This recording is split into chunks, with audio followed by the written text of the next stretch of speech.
Hi boys and girls. Today we're going to do a little study of our pumpkin. You know, I have this paper. I sent it home with your family last night and it's a pumpkin investigation. The top part is my pumpkin looks like.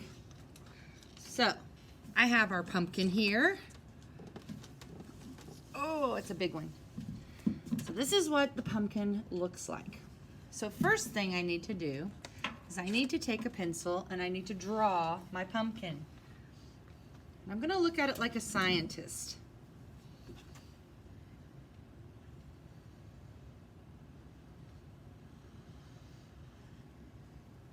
Now this is something you can do at home if you have a pumpkin. If you don't, it's okay. Just watch and see what I do.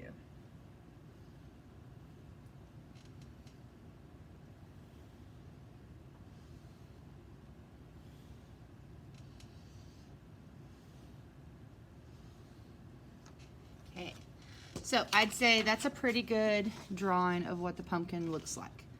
I'm going to go ahead and color that later. You can color yours as you go. Our pumpkin is big, medium, or small.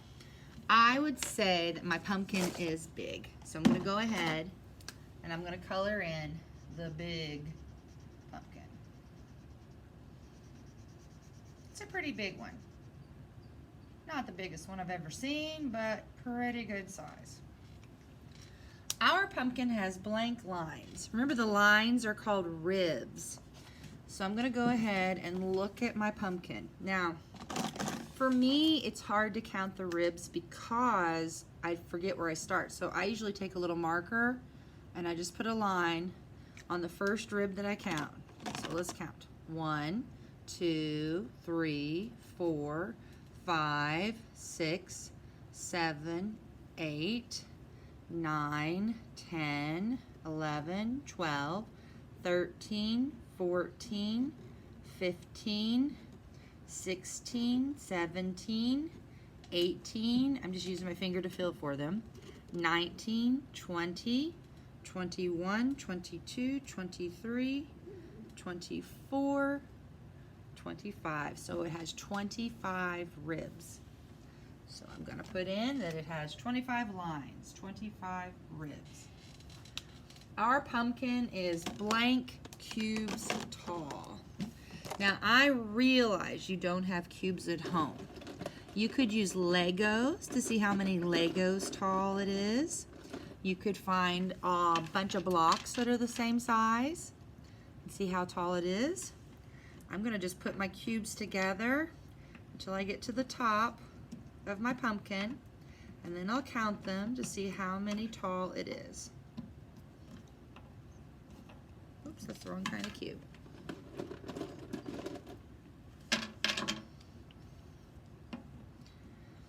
Now I have to ask myself, am I just going to go to the top of the orange part, or am I going to go ahead and count the stem?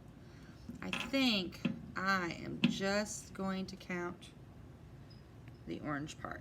Maybe like one more. Okay, it's maybe a little taller, but it is about 1, 2, 3, 4, 5, 6, 7, 8, 9, 10, 11, 12, 13, 14 cubes tall. So it's 14 cubes tall. Now it says our pumpkin has blank seeds. You'll have to count your seeds at home alone. I'm going to count these with you later, so I'm leaving that blank. And then down here, I think our pumpkin will sink or float. So I have to guess, will my pumpkin sink or float? I think it will sink. So I'm going to circle sink. That's a guess. I don't know. Now I get to test it. Ugh, it's a long way. This big tub of water. And let's see what happens when I gently place my pumpkin in it. Oh, I'll have to show you. If you look at the bottom, it's floating. It's close to the bottom. but it's not touching. So, our pumpkin floated. Pull it out of the water, let it dry. And then I need to go back to this paper. Our pumpkin did float. So my guess was wrong. It's okay. I was just guessing. Anyway, if you have a pumpkin at home, you can try this experiment with your pumpkin. This is a little bit of math and a little bit of science. Why do you think that the pumpkin floated? What are your guesses? Think about it.